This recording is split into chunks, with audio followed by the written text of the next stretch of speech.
amazing Australians and the story of their lives. You're tuned to Lots to Chat About with Rosemary Peterswald. Hello and welcome, listeners. It was after the horrific Bondi massacre when I decided to ask my guest today, friend Dr Michael Kornfeld, to be my guest. Michael's parents were both Polish prisoners of war, suffering the most imaginable hell of torture, starvation, exposure, desperation and hopelessness, and much more. His father, Hendrik, an engineer, and uncle, a locksmith, ended up being forced to work for Oskar Schindler, or Schindler's List fame. After the war, Michael's father married his mother, Jannik, who was also a prisoner of war, and together they escaped to Paris and later to the Philippines, where Michael was born, and his father became an international businessman. Having lived in Australia since he was a teenager, Michael has achieved a life his parents would be incredibly proud of. Becoming a doctor, surgeon and specialist, he set up a practice in rural Queensland, became a pilot, set up his own commercial businesses, and together with his wife Anne, has travelled Queensland, often by yacht, as a vascular surgeon, treating patients in remote areas and overseas. Welcome, Michael. Good morning, Rosemary. What an introduction. My work generally in most recent decades has been as a phlebologist, mainly working in regional Queensland, treating varicose veins and so on, but I'm retired at this stage. That's right, but certainly you were definitely a very, very busy man. Now, Michael, your father had the opportunity to go to America before the Second World War broke out, but he turned it down to go look after his mother. Now, sadly, shortly afterwards, he was taken a prisoner of war and your family home was confiscated. He spent 5 years in different war camps before surviving a firing squad and being forced to work for Oskar Schindler, who was described as sort of a saviour or someone who took advantage of Jews' situation. You told me that your father never talked about that time, but what have you found out since? I suppose it was a combination of him not wanting to revisit those horrific periods of time in his life. Right. And perhaps, as a child myself, I wasn't inquisitive enough, which I would have loved to have got a bit more out of it, but perhaps that was for the best. He was at the University of Pisa in Italy. Right. At the time, virtually almost at the end of his studies, but not quite, with aeronautical and mechanical engineering. And instead of going with his friends, as you mentioned, to America for a holiday, yes, before the final year, he felt obligated to visit his mother back home in Jasło, Poland. Yes. And unfortunately, that coincided with Hitler's invasion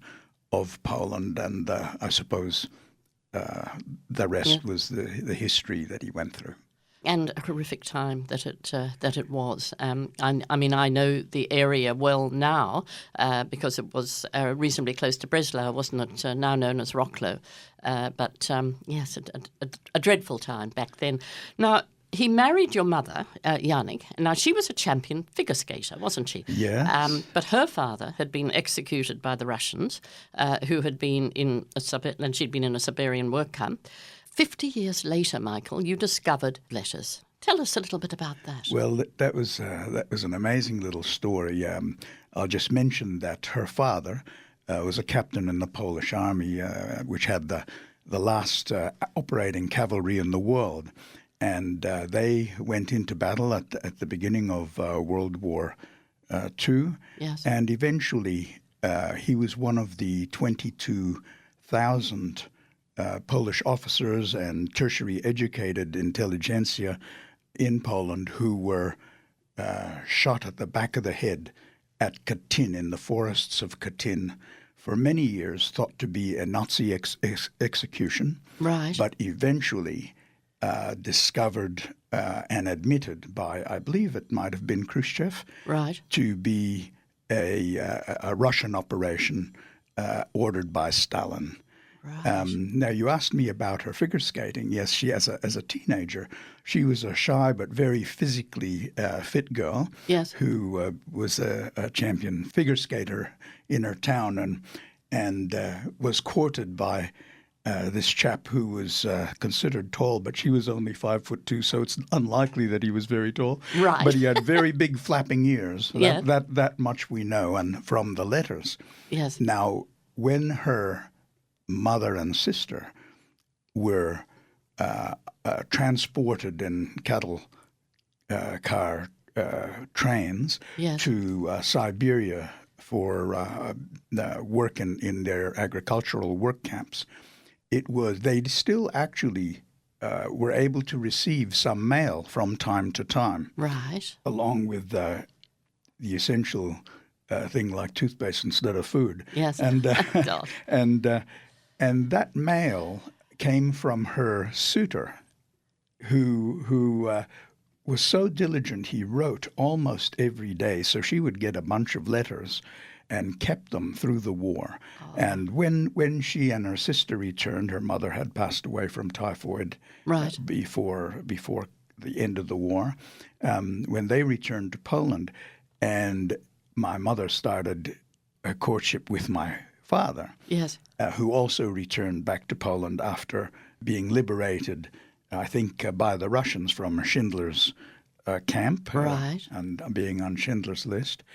She asked her sister to hide those love letters. Right. And her sister landed up eventually going to New York. And my mother and father landed up going via Europe to the Philippines. Yes. And, of course, these letters never surfaced, and I had no idea until my daughter, or her granddaughter, who was looking after the last surviving member, which was her sister, in New York during her last years of dementia. Right. She discovered those letters hidden in her closet, and they were all written in Polish. And through her Polish friend, they translated all these love letters. And so it was an amazing little discovery of life during World War II, up till the time the letters stopped. Right. Probably at Josek, which was her boyfriend's name, would have been murdered probably by the Nazis during that time. Right. How did your parents meet?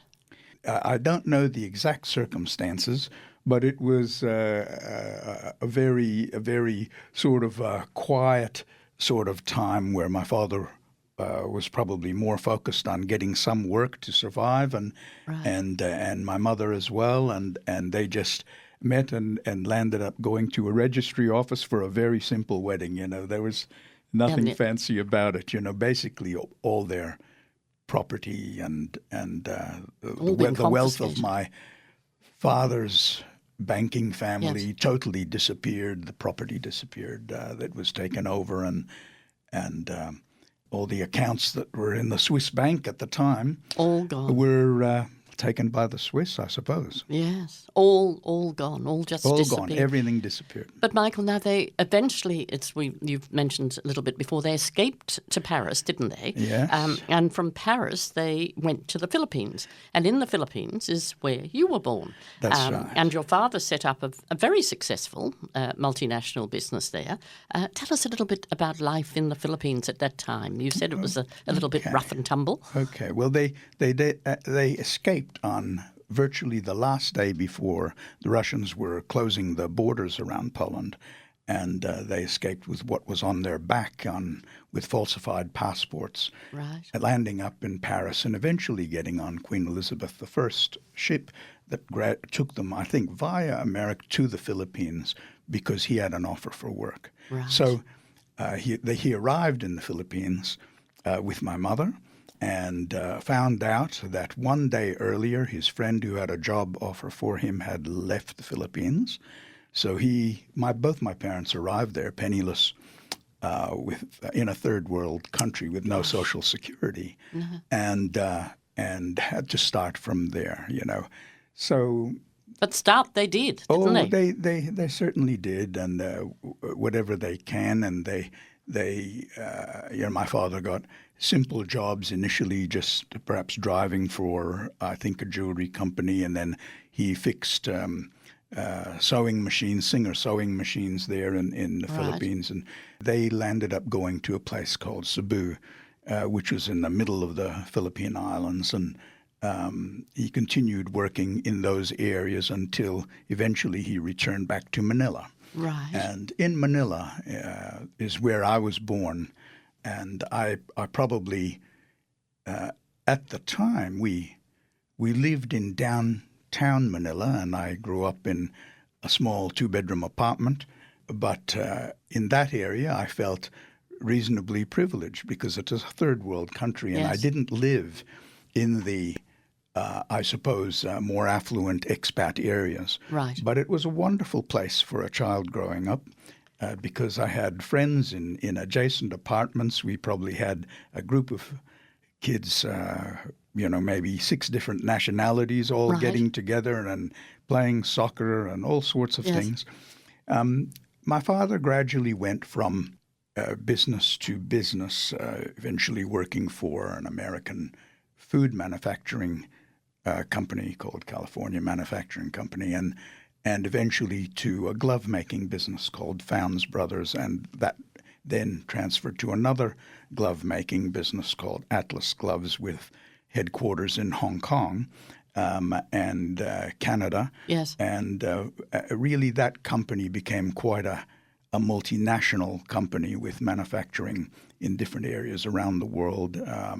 I'm covering a lot of time, of course. Yes. You must realize, but you then, sort of around about that time, you came to Australia, didn't you, with your mother? Yes, at 16 and a half years of age, at a family discussion, we decided that I need to think about my further education and with the options of possibly going to America or Australia. And interestingly enough, we had an American green card, but we were actually, all of us were stateless with no citizenship whatsoever. Right. Since he dropped his Polish citizenship after the war. And so my mother and I decided, well, I've never been to Australia, so why not go there? And so we went to Australia, where my mother and I settled there. My father eventually would be traveling backward and forward to the Philippines and later to Colombo, where a very large factory was built. And it was there in 1971 when I arrived to further my education that my personal Australian journey began. Right. So now you went to school in Melbourne, didn't you? But you were a little bit shocked when you applied to go to one school. We won't mention what name, but you did apply to go to a private school, and they knocked you back because you'd never really considered yourself so much as a Jew, but you said, you got put on the spot a bit when they asked you what you were, and then they refused to have you. Is that right? It was quite an interesting experience because growing up in a Catholic country with multiple nationalities, and I think in the whole 7,000 islands of the Philippines, maybe if you counted every person, there may have been maybe a total of 200 Jews. I never identified really with any particular religion. We grew up mainly fairly secular in a Catholic country. Yes. And so when I arrived in Australia and went for my first interview in Melbourne to try and get into a school to further my education, it was the very first time in my life, at 16 and a half, that the principal of this very highly regarded private school in Melbourne, probably one of the best considered, shocked me by saying that after asking me, a few sort of questions about my history, asked me about my religion, and I mentioned, I was Jewish, but, I didn't consider anything. And he said, well, I think you'd be better off in some Jewish school, wouldn't you? Right, and then. And that was my first experience of what I'd call anti-Semitism.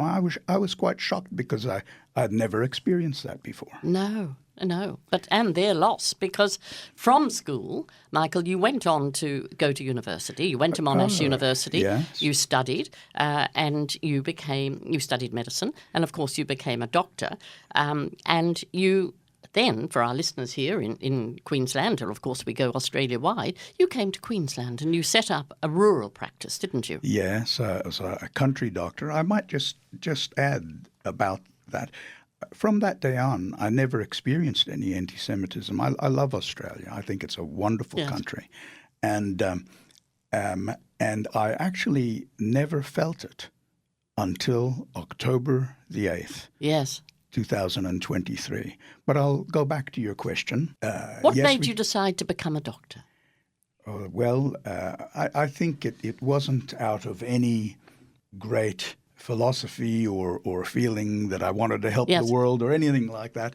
I think I just enjoyed working with people. I liked science, and I had the opportunity, and I thought it would be a very interesting career, and that's what made me decide on medicine. It took you into that.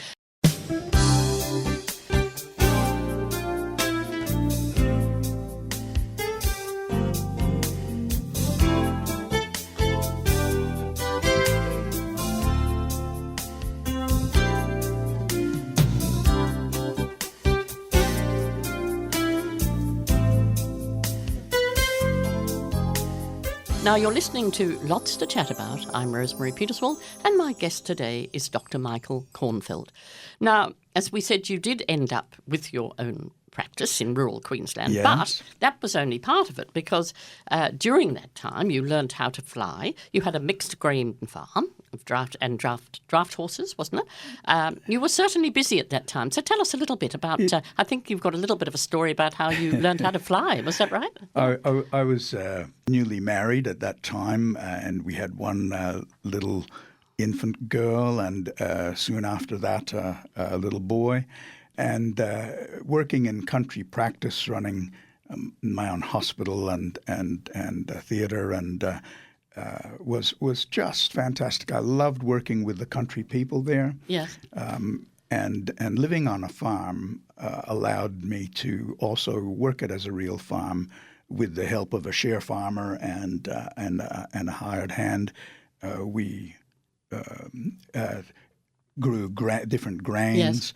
And dairy cattle, cows and calves for the dairy industry locally, and that's where you learned to fly. It is. I'll tell you a little story about that, because it's a fun little story. So, on the way back from a delivery, probably around 2 or 3 in the morning. A baby delivery, that is. A baby delivery, yes. Right, yeah. I was one of the last, I think the last doctor to do deliveries out in that country practice. Oh, right, right. And I would be driving back to our farmhouse, and I would notice in a farmer friend's house that his light would be on at 2 or 3 in the morning. So I dropped in, and we would have a great old time chatting. Oh, lovely. Yeah. And we would enjoy some oatmeal porridge together at that time. And anyway, he was an amazing man. He was in his late 70s. His name was John Bange, or Banga, if you want to pronounce it correctly. And he asked me if I wanted to learn to fly. Right. And wow, I thought that was fantastic. I'd be able to go to conferences and things like that.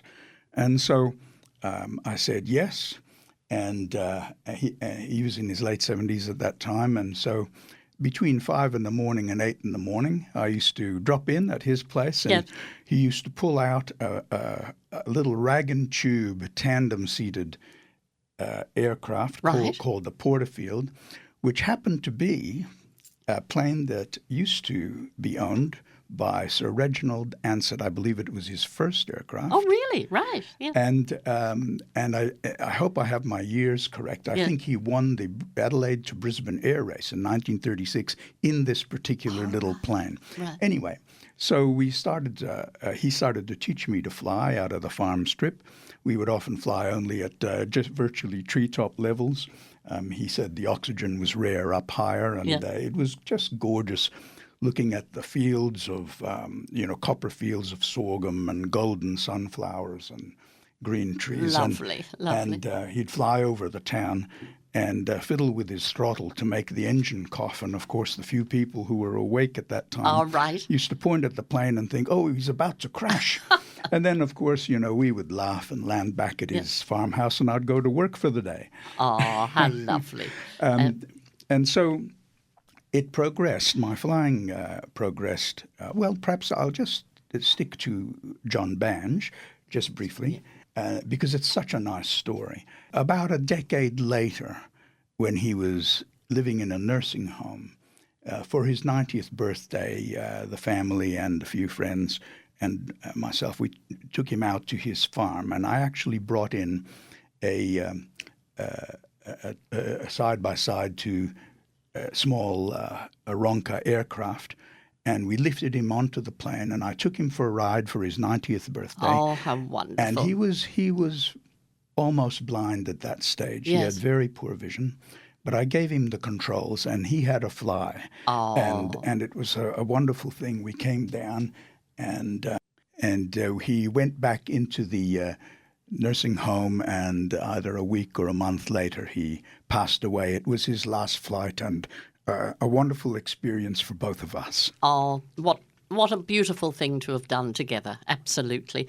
Now, Michael, you and your lovely wife, Anne, ran an incredible business which allowed you to practice as a surgeon, but also incorporate your love of sailing, because it's just not flying that's the love of, really loved. It's sailing as well. So tell us just briefly about that. Okay, well, we skipped a lot of time. Yes. But basically it just went into the time when the children are all in tertiary education, and I decided to semi-retire. Anne and I landed up going onto a boat. Yes. And giving up our house on land. And we decided to take the boat in semi-retirement up to central and northern Queensland, where we started what became Leg Vein Clinic Australia. Right. And we would work very hard for half a year, and the other half of the year, with the office on board the boat for all year, we would go out to the islands and reefs and we spent 17 and a half years doing that in our semi-retirement. Absolutely. And then you went to Penang, didn't you? Yes, there was a section right at close to the end of that experience where we spent half a year for 3 years in a row in the island of Penang off northern Malaysia. Right. And living as an expat, which was wonderful. It brought back my tropical beginnings. Yes. And we really enjoyed that. And COVID arrived. We came back to Australia. And it was really at the end of COVID where we both decided to retire. Anne was my practice manager, and we lived and worked together and played together for over 30 years. Oh, isn't that wonderful? And now tell me, which I will just go back to quickly, because as you said, we did jump. You started Meals on Wheels, didn't you, up and around the Toowoomba area? Yes, well, that was way back in the country practice days. I introduced to the district Meals on Wheels, and this is on the Darling Downs between Toowoomba and Warwick, and also life education which was quite avant-garde at the time, for our 300 children's high school, and so we're involved in community aspects there, as well as the medical practice, farming, and aviation. I became also a commercial fixed wing and commercial helicopter pilot, and all concurrent with medical work. Yes. We with a wonderful partner, and who became a great family friend for all these years. Right. We had a commercial helicopter business in Toowoomba. Right. Before the semi-retirement phase on the boats and work in regional Queensland up north. So the young boy that was running around in the Philippines, you never imagined, well, probably did, I don't know, that this is where your life would end up. Now, I believe you're writing a book, and it will certainly make a great book, your whole life, but also about your parents and grandparents' life as well. Tell us, how much into the book you're in. Yes, it's a book that will span over 5 generations, from Europe to Southeast Asia, and then finally to Australia. Right. And the things that have happened there in all of these places are so fascinating and interesting and full of adventure. Yes. For all of these generations. And I believe that people would really enjoy it. So I hope to gradually complete the book and for publication. Oh, well, look, when you have finished writing that book, I should say, we'll have to have you back again. But sadly, Paul is waving through the window. We're running out of time, I think, Paul, aren't we? Getting close. Getting close. So we'll need to round it up a little bit. But thank you, Dr. Michael Kornfeld, for being my guest today. Thank you, Paul, for producing. This program has been produced in the studios of 4RPH Reading Radio in Brisbane for syndication around Australia, and will be available on my YouTube channel, Lots to Chat About, with Rosemary Peterswald. And if you did want to get in touch with Michael to hear more about his book, it's just a matter of contacting us here at 4RPH Reading Radio, and we can put you in touch. But thank you, Michael. Thank you very much, Rosemary. It's lovely to chat with you as always. It's been an absolute pleasure. Thank you, Paul, for producing. Thank you. Great friends and great chats. That was another Lots to Chat About with Rosemary Peterswald. Stay tuned next week for another amazing chat.